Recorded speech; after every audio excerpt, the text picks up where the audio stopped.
students, myself Priti Mishra. Today's tutorial is for class 7th, subject Hindi language और हमारा पहला chapter जो है भाषा, लिपि और व्याकरण। सबसे पहले हम आज बात करेंगे अपने चैप्टर 1 की। उससे पहले आप लोग अपनी जो व्याकरण की बुक है वो आप देख लीजिए। आपकी जो व्याकरण की बुक है उसका नाम है अदिता। ये आपके कोर्स में, आपके सिलेबस में चलने वाली बुक, इसका नाम है अदिता। और आज हम इसके चैप्टर 1 अर्थात चैप्टर 1 का नाम है भाषा, लिपि और व्याकरण। आज हम इसका अध्ययन करेंगे, बहुत अच्छे से एक्सप्लेन करेंगे। आप लोग ध्यान से इस वीडियो को देखिएगा। तो सबसे पहले बात करते हैं भाषा, बोली, लिपि और व्याकरण की। तो भाषा किसे कहते हैं? भाषा किसे कहते हैं, हमारी यहाँ पर डिफिनेशन लिखी हुई है, इसको आप गौर से देखिए कि वह माध्यम जिसके द्वारा हम अपने विचारों का आदान प्रदान करते हैं। दूसरे शब्दों में कहें, जब हम अपनी बात दूसरों तक पहुँचाते हैं और दूसरों की बात को सुनते हैं, समझते हैं और उसके आदर में हम उसको जवाब देने की कोशिश करते हैं, तो ये जो भाषा का आदान प्रदान होता है, जो हम एक दूसरे तक अपनी बात पहुंचाते हैं, अपने भावों को व्यक्त करते हैं, अपने विचारों को व्यक्त करते हैं, तो भावों और विचारों की अभिव्यक्ति का सशक्त माध्यम जो है वो क्या कहलाता है? भाषा कहलाता है।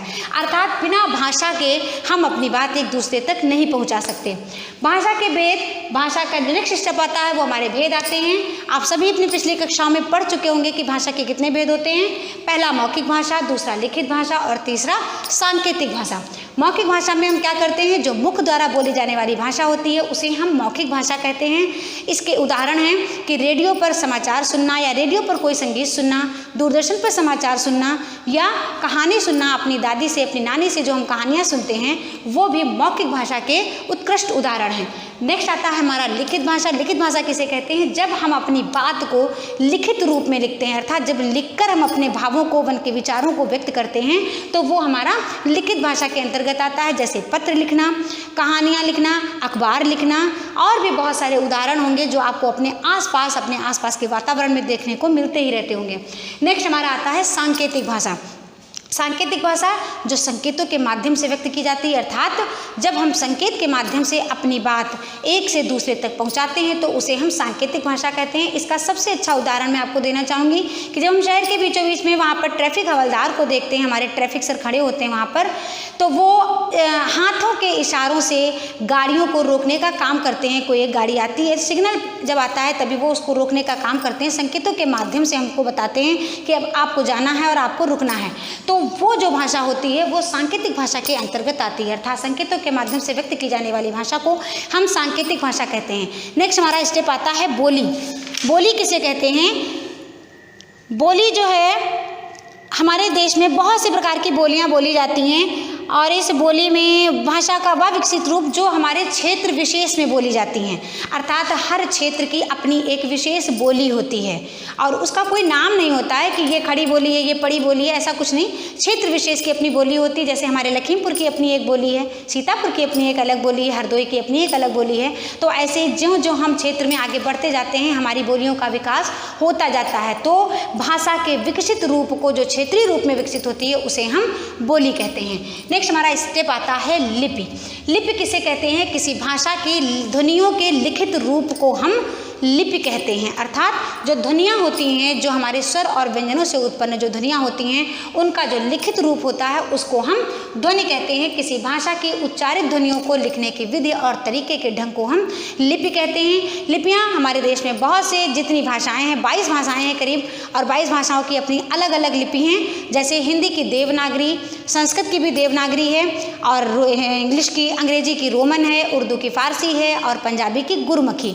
ऐसे ही आप और भी सारा बुक में जब देखेंगे, आप सर्च करेंगे तो आपको बहुत सारी लिपियाँ और उनकी भाषाएं और उनकी लिपियाँ आपको पता चल जाएंगी। नेक्स्ट स्टेप हमारा आता है व्याकरण, जो कि सबसे मोस्ट इंपॉर्टेंट है क्योंकि हम इस टाइम व्याकरण ही पढ़ रहे हैं। तो व्याकरण का बहुत अच्छे से सुनिएगा आप लोग कि व्याकरण किसे कहते हैं। भाषा का शुद्ध तथा व्यवस्थित रूप, अर्थात भाषा को लिखने का शुद्ध और व्यवस्थित क्रम।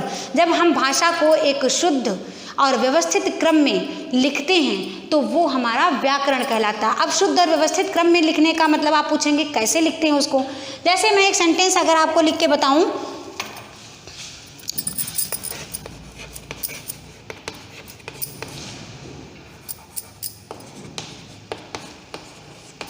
चिड़िया उड़ है, मैंने उदाहरण दे दिया, चिड़िया उड़ है। तो ये कौन सा व्यवस्थित क्रम है, ये व्याकरण के अंतर्गत नहीं आ सकता।